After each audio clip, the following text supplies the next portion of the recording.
This is Talking Devils, your favourite Manchester United podcast. I'm your host, Wayne Barton, joined on this lovely Friday night by two former United players. Lee Lawrence, how are you doing, mate? I'm good, mate. How are you? You okay? I am wonderful. It's been a great week, or a mixed week for a United fan. I always say the podcast that I do with Paul Parker every week is a mixed week for Manchester United because there's always something going on. Also joined by Phil Marsh, former United striker. Phil's had bit of the old COVID this week, but he's here like a trooper. How are you doing, mate? You all right? Yeah, feeling a little bit better today, mate. So just obviously, hopefully can get back to full fitness in the next couple of days. And yeah, as I say, I'm through the worst of it now. So glad to be on. Yeah, you're going to miss the weekend's match? Yeah, I'm still isolated, unfortunately, till middle of next week, just because of the rules and stuff. So yeah, won't be playing this weekend. We're playing in the cup, I think, this weekend against Runcorn. So shame really because they're in the league above, so it would have been a good test and a good game to play in. But yeah, just unfortunate. But I'll be back training hopefully next week. Yeah, most important thing is that you're fit and well. You're doing all right at the minute. Please like and subscribe if you're watching on YouTube. We're trying this going on Twitter as well. So if you're watching on Twitter, can you give us a message to let us know that it's coming through all right? It's a new thing and we've never done it before.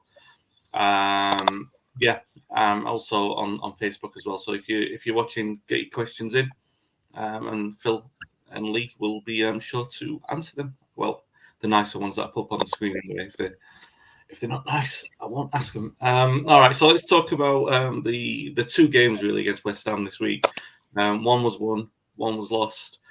Very weird thing. I mean, I wrote on the website about this, how similar the reaction has been to both games, even though we won one and lost one, and even though the teams were completely different. You had, on one hand, you had a game that was won in the last minute with all this drama with the first team, and then you changed the entire team.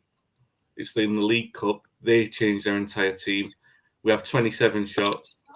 We don't win. We go out of the cup, and Ollie's getting criticism for it. Lee, I'll come to you first. Obviously, two different games. What did you make of them? It's like I said, two completely different games, completely different teams. It's hard to basically to compare them both really. I thought obviously the first game was a little bit better than the second game. Obviously, we had more or less a top 11 out, but still, I was still to be convinced really that we played really well. I think we struggled a lot in the first game, to be honest, especially that first 15-20 minutes. It seems for us to go a goal behind before we actually wake up and start thinking, come on now, let's pull our socks up and start taking this serious. We seem to do that in a lot of games. We don't seem to be able to sustain the pressure and playing well throughout a full 90 minutes. I think that's something what we're going to, throughout the season, need to pick up, or else we're going to find ourselves drifting off that top spot. Yeah. Phil, what would you make of that? I mean, I've seen a lot of this. I see it a little bit differently to Lee. Don't get me wrong, I wasn't completely convinced by the way that we played on Sunday, but there was a lot of reaction from it saying that United didn't control the game. And when you look at the stats, and I'm not a stats man, I like to watch the game and make my own opinion of it. But the stats seem to back up what I was looking at. And the stats were basically saying we had more possession, we had more shots than anyone had had in the first half performance in the league this season. Overall, I think more shots on target than anyone in the league. So we had some control in there, but obviously we had to win it in the last minute. The subs were good from Ollie. And then you get to the weekend, the midweek game where he's basically criticised for the team that he's picked. We've had all these shots, more shots than what we had on Sunday, and then we get obviously we get knocked out as well. Like I said, I see it a little bit differently to Lee, but I can definitely see where he's coming from because we weren't completely convincing. How have you seen the two results in performances and results in the last week? Yeah, I agree with Lee a little bit. I think it wasn't a great performance up until the goal, and then as I said, I think that sort of brought us to life a little bit, and I think we sort of picked up the level of performance after that. Got a good goal just before half time, which was good. Another a great ball from Bruno and Ronnie on the spot, I call him. With another poacher's finish. And then second half, I thought we was the better team. I thought if there was only going to be one team to win, I thought it was going to be us. I think there was a couple of certain penalties which was turned away, which for me, would have put the game out of sight. But as it were, it was Jesse Lingard who came on and made that difference and made that impact off the bench, which was great. And I was made up for him because after the midweek sort of low against Young Boys to come on and obviously get the winner, in such sort of dramatic circumstances must have been a massive confidence booster just for him. And you could see how much it meant to all the other players as well. It was a great sort of outcome for me that he did get that goal. And also happy for Big Dave to pull off a penalty save, which is, he's not renowned for anything like that as late. And I think he has been, below par for the last couple of seasons in terms of what he had been like before. So hopefully that will again give him that bit of confidence and hopefully he can, start performing to the levels that we've seen before. But yeah, it was a good win, and the two games were completely different in terms of the starting 11. And I think obviously the Carabao Cup defeat, although there was a lot of changes, obviously every single player. I think it was a bit disappointing from my perspective in terms of the players that stepped in could have had a potential point to prove and sort of put a marker down in terms of wanting to get into that first team. And there wasn't really much that I took away from that game in terms of players where I thought, he's going to be knocking on the door to step in. I think it was just a poor performance, really. Yeah, it's a tough one that. I mean, you lads have been youth team players at United, like knocking on the door, waiting for your chance. Talk to me about that, because I mean that's one of the big criticisms that was levelled at Ollie this week is the fact that the 11 that came in were basically, I mean, apart from Dean in goal, most of them were squad players desperate for that chance, basically to get a few minutes. So it wasn't like the normal League Cup game where you would have a few kids thrown in. And I know Langer came on, but it wasn't like that. It was basically like, these are the rusty lads who need some minutes. Phil, when you like that, I mean, you played in the League Cup for United in a situation where, was it like five young lads made the debut or something? It was like one of the record-setting ones. A lot of you came on in that game. Yeah. How difficult is it when you're looking? I mean, you were never in a situation like that because Fergie never did it. But obviously, all these situations different. He's got to give these lads a chance. And we saw in the Champions League last week that it's not necessarily a chance that you can take from the start in the Champions League. So what he's done is he's put them all in there, and a lot of them are flattered to deceive again. But when you see someone like Martial flattering to deceive and not sort of taking his chance, how frustrating would you think that would be for some of the young lads? Yeah, it's a difficult one. As I say, I think for the players who haven't been playing regular football and potential ones who are coming back from injury and stuff like that, to just try and perform to the highest they can in terms of a one-off game, it's always going to be difficult. The one thing that I was a little bit frustrated about, especially with the likes of Martial and stuff like that, there's sort of fans can understand players who don't have a good game, or if they have an off day or whatever it is.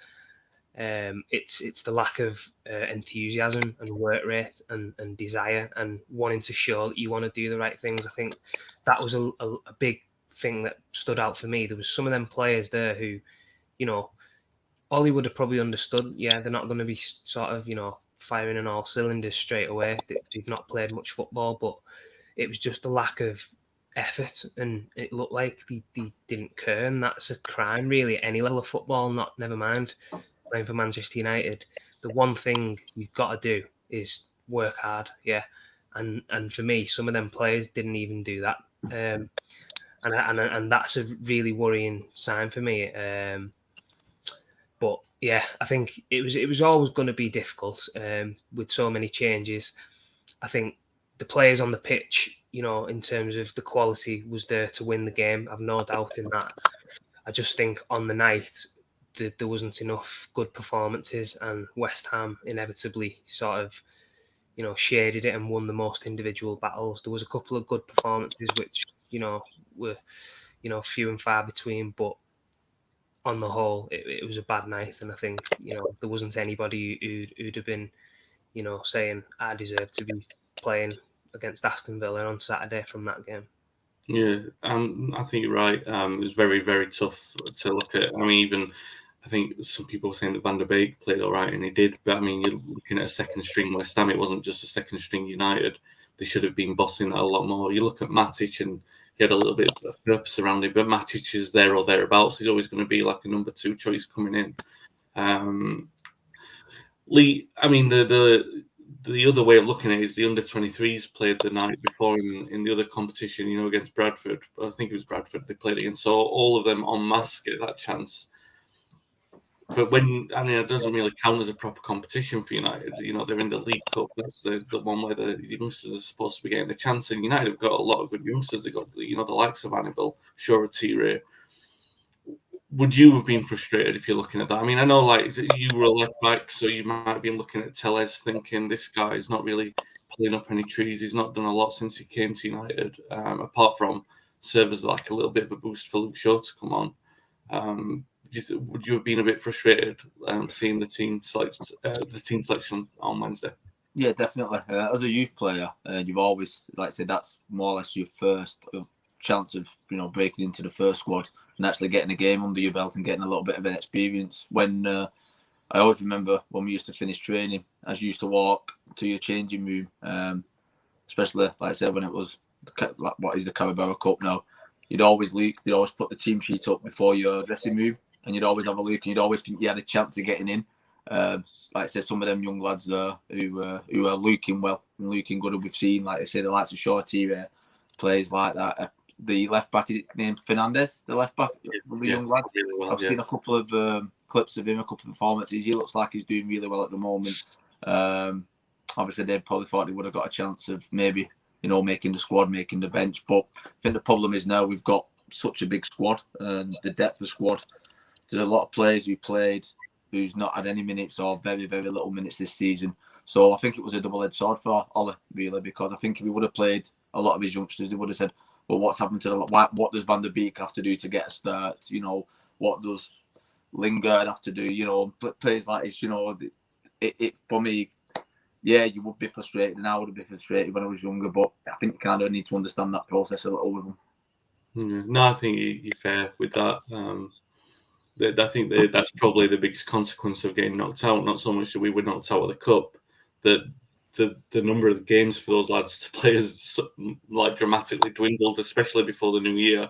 There's going to be the Champions League games, which are going to have to come on, and United can't afford to throw any of those away now. They give a chance against young boys. They've got to basically start with the strongest team and then bring them lads on. Yeah. The good thing is that you can make 5 subs still in the Champions League, but they're going to have to win games convincingly to put that to rest. And United don't tend to do that, do they? They tend to leave it either.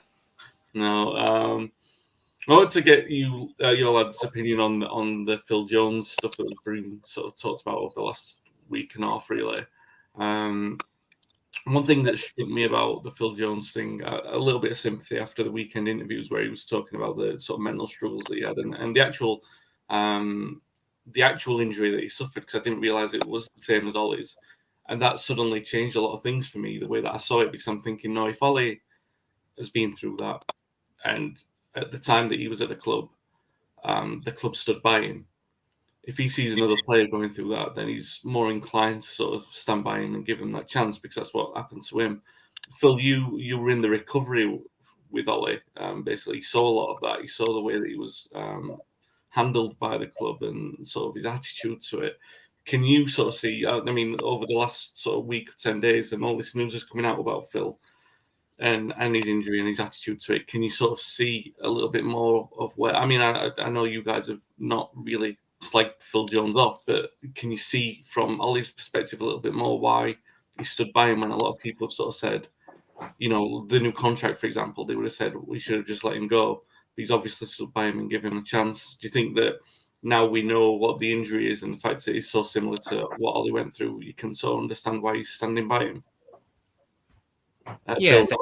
yeah. No, I think definitely that's got something to do with it. As I say, I think it's a, as a footballer, any, knee ligament injuries is a serious injury. And I remember Ollie going through his rehabilitation with me when I was coming back from obviously my leg break and stuff. And it's a long road. I know he's had a lot of bad luck and injuries and stuff. Phil Jones since he joined the club, really. And yeah, I think that will be a big part in why Ollie has kept him at the club. At the moment he's probably finding himself as fifth, maybe sixth choice at best, really. But I think Ollie's giving him that chance to sort of prove and maybe try and give him that lifeline to try and rekindle maybe some sort of career at United. I don't know whether it's gone too far now, whether that ship sailed, if you like. But I think because of the way Ollie was treated at the club and obviously he's been in that situation, I think he's maybe thought, I'm going to give him that opportunity to try and get back to full fitness and just see what happens. For me personally, I can't see him making his way back into the strongest 11 anytime soon. But again, stranger things have happened and potentially he could come back and make a half decent career, whether that be at United or whether that tends to be somewhere else. If he can get a few games in maybe at United and do okay, somebody may take a chance on him and that could sort of make him a sort of happier player, because at the moment it's been a torrid sort of last however many years it's been for him. When he's not been playing football, he's been getting loads of abuse on social media, he's all this kind of stuff, and it must be so draining and sort of hard to deal with. But yeah, I mean, I wish him all the best. I've never really slagged him. I thought when he first signed, he looked like he was going to be a great player, great signing. Injuries sometimes do change the path of a player, and other players come in and you can't get back in, and it's ruthless like that sometimes, football. And obviously for him now, he just needs to try and concentrate on getting some games under his belt. And if that's going to end up being somewhere else in terms of playing regular first team football, then the decision for him may be, after the next year or the year after, that he does do that to try and get some sort of minutes under his belt and a consistent run in a team. Yeah, I think you just nailed it there with everything that you said. I think there's, there was a player in there, a lot of talent, and in different positions as well. I think when he was his last run of great form, I said really good form that I can remember of him, he was in playing defensive midfield. There was a comment about Fergie saying that he played it against Real Madrid, the champions. I'm not saying that he's the answer at defensive midfield or anything. I think I'm with you on that, Phil, that the sort of ship sailed there. But at the same token, it's not hurting the first team at the moment. And I like that Ollie's keeping him around in so much that he's showing patience and giving him a chance, because that's what United are supposed to be about. It's about realigning relationships in the way that the conduct is, basically. And we've seen a massive drop of standards from that in the last sort of 7 or 8 years. So even if it is just Phil Jones, and I'm not saying it's worth 80 grand a week's worth of persistence, but I can see why he's doing it. Lee, you were a player who, I mean, if anyone's ever read my book, I can keep plugging it, Fergie's Fledgling's book, They Know Your Story. It's horrifying, basically, what you went through, because you were just having injury after injury, and there's a lot of Phil Jones' story in what you went through, because it was like you thought you were back, and then literally within days you'd be suffering another setback. Talk through, I mean, we're going to talk in a minute about the social media aspects of, the abuse and everything that players get, but from a personal perspective, talk through what that process is like, so the people who are watching this who perhaps don't really understand might get a better idea. It's torrid, mate, if I'm being honest with you. It's one of the worst things you ever go through. I mean, in my personal experience with it, I was at Man United for 11 years, going on to 12 years. You go all the way up from under 8s, under 9s.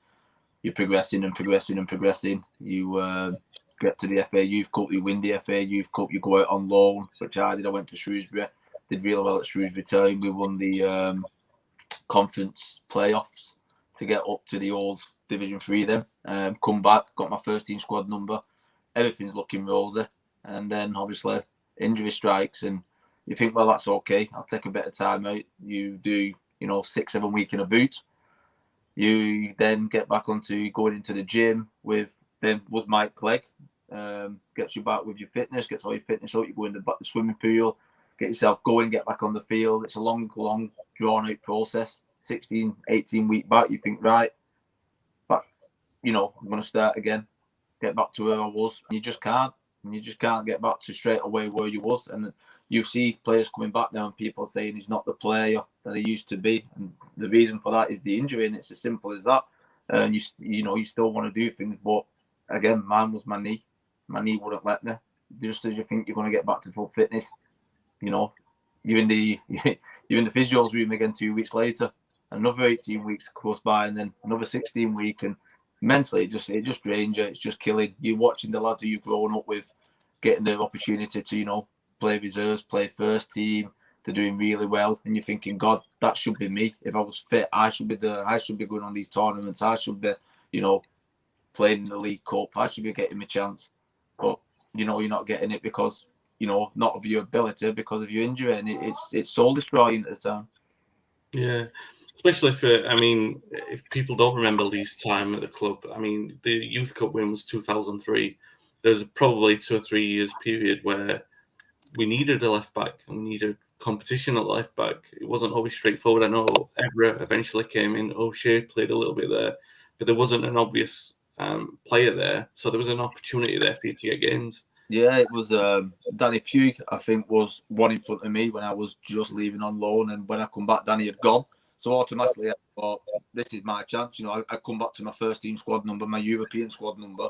I thought, well, obviously, Sir Alex must think, I must be in his thoughts. I must be getting up there to first team level. I was training with the first team, numerous occasions. And yeah, you do, you think it's everything you've worked for all your life, you think it's going to happen. And I don't know about a lot of the players nowadays, but you can ask Phil and a lot of our squad, and maybe it wasn't about the money. It wasn't about, being someone who can drive around in a Ferrari. It was about playing for Man United. You know what I mean? It's what you've always wanted to do. And for that to go was basically, I wanted to quit then.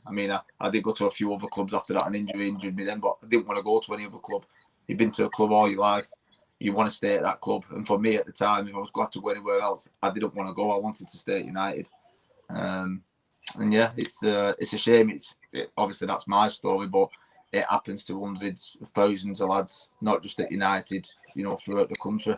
And psychologically, hopefully now a lot more gets done about it. What I believe anyway, it's in the limelight a lot more than it was when we were younger. There was no help, no guidance. You're just unlucky, son. You've had a bad injury. You're not going to play again. Thanks for your efforts, and that was it. Yeah. That leads on to the sort of topic of, social media abuse and what comes in with that. Obviously, Phil had a lot, but then he talked about the fact that he just stayed off it, deleted the apps. Still got the accounts, but just didn't use the apps. And it reminded me of, I don't know if you guys remember this, when Darren Gibson was at United. And he signed up for Twitter, and within 48 hours, he quit Twitter. He deleted the accounts because of the abuse that he was getting. And he was scoring in Champions League games. You know what I mean? It's standard. I'm not saying that he was a definite United player, but United would kill for a midfielder from the ranks who came in and did what he was doing then. He'd be very Andy sort of squad player. So might even compare him to McTominay in the way that he is at the moment. In terms of contribution. So he was getting a lot of stick. Obviously, social media has been around it never went away. The abuse sometimes gets way over the top. I get it a little bit, and that's nowhere near compared to what the players get. And for me, it's much. It's a little bit much. Phil obviously gets it. He gets it for the like the facial appearance, the expressions that he wears becomes memes when, and they are funny to look at, but he gets basically mocked for it. And that's on top of the injuries and everything like that.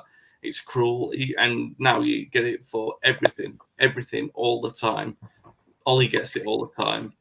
People who perhaps weren't old enough to see him play just absolutely destroy him and say he only scored 1 goal for the club and everything like that.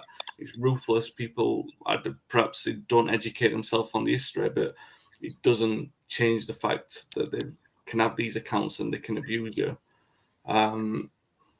Obviously, it's quite horrific, some of the stuff. Lee, I'll come to you first because you just spoke really passionately about the injuries that you had. If you were going through that now, and let's say that you were subjected to the kind of stuff that you see Phil get, how do you think that you would have been, how do you think that would have impacted you? I'd have come off, mate. I wouldn't have. Social media wasn't really about when I was playing anyway. There was, it just started to creep in a little, but nothing like it is today. I think, like you said, what a lot of people's attitudes are is, well, they think the superstars, they get paid all this money, they're living in the house on the hill, they've got the Ferraris, they've got the Lamborghinis, blah, blah, blah, blah. I think what a lot of people forget is we're all just normal people. The lads who's playing, we've all grown up with humble backgrounds. Majority of my squad, we'd all grown up on council estates. You know what I mean? We were just good at a game what we played at school, or good at a game what we played in the park, and we went on to play Sunday League. We're no better than nobody else. We still all have feelings. The lads do. They're just good at a sport, and that's it. And to receive the amount of abuse that they actually get, it makes me sick sometimes when I look at it. I just think, if the foot was on the other, if it was on the other side, and you was doing it to them, you know what I mean? Could they cope with it? And a lot of the time, it's people who's not got a clue about football. They're just hell bent on causing people misery, and it's not right. I know we all have a difference of opinion, and that's healthy. We all can't agree with everything, and it's nice to have a difference of opinion and be able to talk that through. But to actually abuse people about it, it's not for me. And like I say, if I was playing these days, I would not be on Facebook, I wouldn't be on Twitter, I wouldn't be on Instagram. It wouldn't appeal to me whatsoever. Yeah, Phil, bit of an interesting contrast with you, basically, because you went through something that was news. Do you know what I mean? You went through this newsworthy event where, and I know people were looking you up. They wanted to know what had happened to you. They were checking that story. Mads, Tim, obviously involved at the time. Callum, these were 2 highly rated players. Mads was very distinctive, so people were always looking them up and they were looking you up. That was right when social media was starting as well. How difficult was that for you to go through? How difficult has it been since? Because I guess it hasn't stopped really. I bet it's every now and again people will talk to you about it. Yeah, as you say, social media compared to what it is nowadays was nothing back then. But yeah, there was obviously little snippets, and there's still people now again who ask me about the crash and what happened and stuff like that. I'm quite a laid back person, and I'm open to speaking about it. I'm not one to shy away from speaking about stuff like that. I'm sort of happy to speak about it with people if they want to know a little bit more about it. That's just the way I am personally. Yeah. But I can understand how it would affect other people because, as I say, everyone's different, and speaking about stuff like that, may bring back bad memories, or you just wouldn't want to speak about it. Full stop. But yes, social media is a really sort of cutthroat environment, and just echoing what Lee said there, I think some of the abuse that some of these players get nowadays is just totally out of order and uncalled for. And for me, I think it's down to the sort of the owners really of the websites, so like Twitter or Instagram. They need to make these accounts, the people behind these accounts, accountable for their actions. So there should be a name and an address of everyone on every account. And then if you are saying stuff that's, racist, or if it's, sexualized language or whatever it may be, you can be held accountable for what you're saying. Because the way Twitter is and stuff like that at the moment, you can make an account, you can say whatever you want, and then you can delete the account or you get blocked, and then you can just reopen a new account and start doing it again and again and again. And there's no real consequences. So the amount of abuse that these players are suffering on a daily basis, and then obviously, these are a lot. We're talking about Premier League footballs here. These must get millions of messages, over the course of a week after a game, whatever, and it must be mind blowing, and it must affect them because, as I say, I can only imagine, with some of the stuff I've seen from my personal experiences on Twitter of some of the stuff that's been said after a game when players haven't played well or whatever. They don't deserve that. They're not going out intentionally to not play well, or they're not missing a chance on purpose, or giving a penalty away, for the sake of it. It's that happens in a game of football. It's the job. Everyone's sort of trying to do the best, and they're getting abused for it, and it's horrible, really. But yeah, that's the world we live in at the moment, I'm afraid. I think just going on that, I think Twitter's highlighted really when you say on about racial abuse. It's actually highlighted how much is still out there for me. Growing up, obviously, you didn't really see it. Obviously, Twitter, Facebook, we didn't really see as much or hear as much about it as you do now.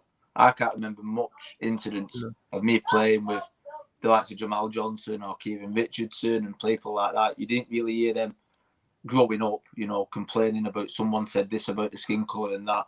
But all you need to do now is go onto Twitter or a social media platform, and it's everywhere. It's rife, and it's actually highlighted just how much it's still out there, and it just needs to stop. It's just ridiculous. This day and age, it's absolutely ridiculous. Yeah, I completely agree. It is. But I mean, they're taking actions. It's slow, isn't it? But I guess when it's something this complicated, it's going to be slow. I just think that it's staggering sometimes how weaponized people think. Well, how entitled they are to abuse someone. It's just incredible. I just live. I mean, you're absolutely right, Lee. When you say like some abuse is worse than other abuse. Certainly, like the political and social ones, like you talk about, but even just general abuse, I think that just the idea of treating people as you would like to be treated. I just can't believe that concept is lost on most people just because they've got the power to say whatever they want, and basically they want the power to hurt someone and ruin the day, and it baffles me. It really does. They just want their opinion to be right, basically, don't they? You know what I mean? It's their opinion or nothing, and then if someone disagrees with them or whatever, that's when all the abuse all starts coming out. And like I say, it's healthy to have a difference of opinion on most things, or debates, so everyone gets through life. But to then start not getting your own way and turning it, into abuse, it shouldn't be happening this day and age, should it? No, absolutely not. Moving swiftly on, just to conclude the show, talk about Villa's visit to Old Trafford tomorrow. A couple of comments coming in. Rian says Ronaldo hat-trick incoming. Yeah, let's hope so. Diva asks, will Ole play a front two centre forwards? Interesting. I think Fernandes has been sort of pushing the line for that other centre forward, but people are talking about Cavani now he's back as well. Phil, come to you first with this. United playing Villa tomorrow, 12:30. They've rested all the team. Cavani's back in the squad. You would imagine that it's going to be the same team that played last week against West Ham. How do you see it going? Yeah, you'd think so. I mean, I think obviously after resting all them players in the Carabao Cup, I think that's probably going to be the starting 11. The game against West Ham, that team would probably start again for me. And again, another difficult team.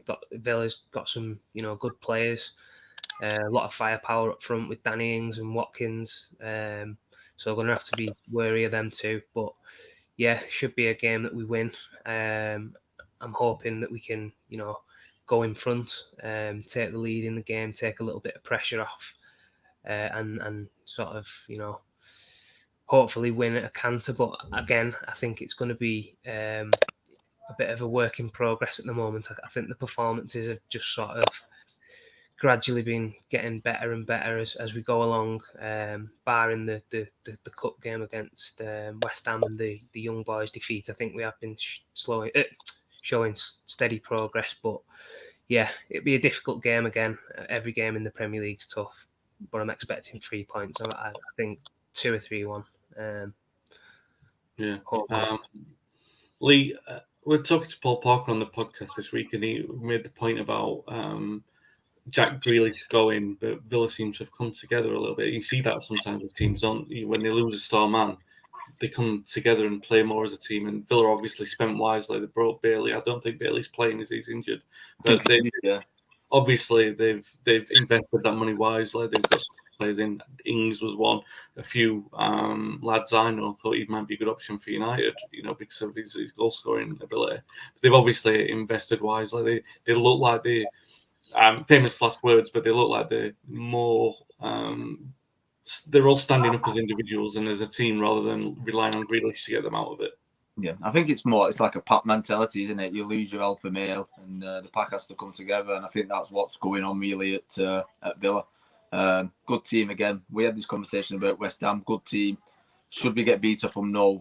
Our squad should easily be able to, at least put 2 or 3 goals past them, in my opinion. I do agree with Phil. I do think he's going to, and yourself, I think they're going to play the same team. I'd like to see Pogba and McTominay play together and play, maybe Sancho and Greenwood maybe and Fernandes with Ronaldo up front, a bit more attacking. Don't think that's going to happen. I think they're going to play, obviously, Fred and McTominay. But my opinion of it is, I think we should comfortably win 2-3, 2-3-0. I'd be disappointed if we don't, to be honest with you. I'd like to see a bit of a retaliation from the last game. I know it's a different team, a different squad. But at the end of the day, no matter what squad you put out, you're Man United. And we want to be blowing teams away week in, week out. Hopefully, when this squad actually starts playing like a squad and starts playing like an 11 and gets settled, we'll start seeing that a little bit more. But yeah, my prediction is probably 2-3-0. Yeah, it is an interesting one, like you said, because we've got this massive run of odd games coming up as well that you want to start seeing that they look more like a team. The one concern I had from West Ham was the fact that we played with that bank of 6. Doesn't really concern me too much that Fred and McTominay play because I think they're the most cohesive pair that we've got. Not the best 2 players, but the most cohesive pair. So it concerned me that they're obviously a pragmatic pair to put in front of Varane and Maguire. And we were still getting chances against us. We're getting stretched a little bit. So shouldn't be that bad tomorrow. But you never know. You never know. And like what you guys have sort of said there, that it's about the team sort of coming together and looking more like a team. Ironically, the same way that we're talking about Villa. United have got to start showing that ahead of these big games that they've got coming up. Well, that's it for this week, guys. I'm sure Keane will be back next week to steer the ship. If you're watching on YouTube, give us a nice review or rating. You don't do that. It's an Apple Podcast that you do that on. But if you like and subscribe and put comments below. And comment on Twitter as well, the guys. I'm sure we'll get back to you if you've got any questions about today's show, particularly the issues about abuse on social media. Just don't abuse them. Say it nicely. We can all get along like that. We'll be back next week, guys. Stay safe, stay well, and thanks for listening and watching.